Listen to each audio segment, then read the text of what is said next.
NF railway employees ইউনিয়নের ৬৮তম প্রতিষ্ঠা দিবস উপলক্ষে স্বেচ্ছায় রক্তদান শিবিরের আয়োজন করা হলো।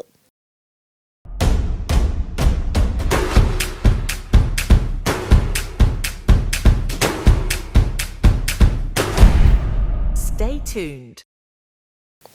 শনিবার এনএফ রেলওয়ে এমপ্লয়িজ ইউনিয়নের এনজেপি শাখার উদ্যোগে ১৯তম স্বেচ্ছায় রক্তদান শিবিরের আয়োজন করা হয়। রেলের সাধারণ কর্মী, তাদের পরিবারের সদস্য ও স্থানীয় বাসিন্দারা স্বতঃস্ফূর্তভাবে রক্তদানে এগিয়ে আসেন। সংগৃহীত রক্ত উত্তরবঙ্গ মেডিকেল কলেজ ও হাসপাতালে পাঠানো হবে। জাতীয় পতাকা উত্তোলনের মাধ্যমে অনুষ্ঠানের সূচনা করেন এনএফ রেলওয়ে এমপ্লয়িজ ইউনিয়নের সভাপতি আরএন অধিকারী। এদিনের শিবিরে এনএফ রেলওয়ে এমপ্লয়িজ ইউনিয়নের সদস্যরা উপস্থিত ছিলেন। আজকে আমাদের এমপ্লয়িজ ইউনিয়ন এনএফএল এমপ্লয়িজ ইউনিয়নের ৬৮তম ফাউন্ডেশন ডে, ১৯তম আমাদের voluntary blood donation camp NGB ব্রাঞ্চে। এই দিনটা আজকে আমরা এই ব্লাড ডোনেশন ক্যাম্পের মাধ্যমে আমরা আজকে উদযাপন করছি। আমরা আমাদের এএনও ম্যাডাম এসছেন, আমরা এএনও ম্যাডামকে উনি ব্লাড দিয়েছেন, আমরা সার্টিফিকেট প্রদান করলাম। আমাদের এটা ১৯তম ব্লাড ডোনেশন ক্যাম্প। প্রতি বছরই আমরা করি এবং আমাদের রেলওয়ে এমপ্লয়ি এবং তার পরিবারের যে রক্তের যে কমি, কোভিডের পর থেকে এটার সংখ্যা ডে বাই ডে বৃদ্ধি পাচ্ছে।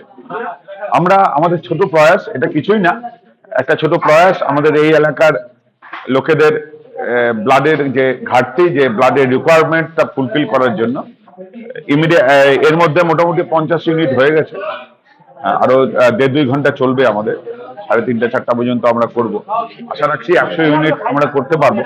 এবং আমাদের মধ্যে উত্তরবঙ্গ মেডিকেল কলেজ এবং শিলিগুড়ি যে আমাদের সিভিল হসপিটালের আমাদের ডক্টরবাবু এবং ওদের ব্লাড ব্যাংকের কর্মচারীরা এসছে। আমাদের ব্লাডটা আমরা নর্থ বেঙ্গল মেডিকেল কলেজকে দিই এবং যখনই রিকোয়ারমেন্ট থাকবে ওনারা আমাদের জন্য ব্লাড সাপ্লাই দেয়। এটাই হচ্ছে আমাদের উদ্দেশ্য। আজকে আমরা এই ফাউন্ডেশন ডে এইভাবে আমরা উদযাপন করছি। আমি রেলওয়ে ইঞ্জিনিয়ারিং বিভাগে কর্মরত। আমি বিগত 18 বছর থেকে রক্তদান শিবির যে আয়োজন করছে এমপ্লয়িজ ইউনিয়ন, সেখানে নিয়মিত ব্লাড ডোনেট করে আসছি। এবার আমাদের 19তম ব্লাড ডোনেশন ক্যাম্প হচ্ছে।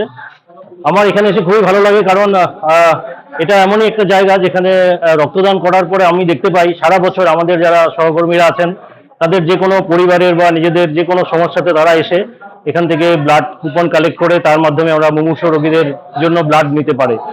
তো এটা একটা খুবই ভালো লাগার বিষয় যে আমার দেওয়া রক্তটা আমারই অজান্তে কারোর কাজে লাগছে, কারোর জীবন বাঁচাচ্ছে। এবং আমি মনে করি যে এটা এমন একটা জিনিস যেটা কোথাও পারচেস করা যাবে না, এটা একমাত্র আমরা দিয়েই কাউকে পূরণ করতে পারবো আর কি।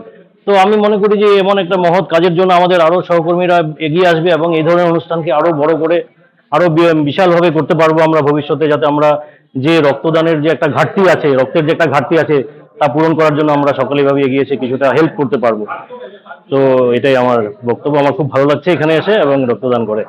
আজকে আমাদের ৬৮তম ইউনিয়নের প্রতিষ্ঠা দিবসে এই 19th ইয়ার ব্লাড ডোনেশন ক্যাম্প আমরা আয়োজিত করেছি। রক্তের সংকট সম্বন্ধে আপনারা সবাই জানেন। আমরা প্রত্যেক বছর এই 15ই ফেব্রুয়ারিতে আমরা রক্তদান করে থাকি এবং আমাদের যে রক্ত সংগৃহীত হয় এই রক্ত সম্পূর্ণটাই আমরা নর্থ বেঙ্গল মেডিকেল কলেজকে প্রদান করি। পরিবর্তে আমরা আমাদের যে প্রয়োজনীয় রক্ত শুধু আমাদের রেলের শুধু শ্রমিকদের জন্য না, বাইরের সিভিল এরিয়ার লোকেদের প্রয়োজন হয় রক্তর, সেই রক্তের ঘাটতিও আমাদের এই নর্থ বেঙ্গল মেডিকেল কলেজ পূরণ করে। আমি এখানে প্রতি বছর রক্তদান করি। এখানে এসে প্রতি বছর রক্তদান করি। আমার রক্তদান করতে খুব ভালো লাগে। রক্তদান মানে জীবনদান। আমি চাই যে আমাকে দেখে উৎসাহী হয়ে আমার সহকর্মীরা আরো আসুক, এখানে সবাই রক্তদান করুক।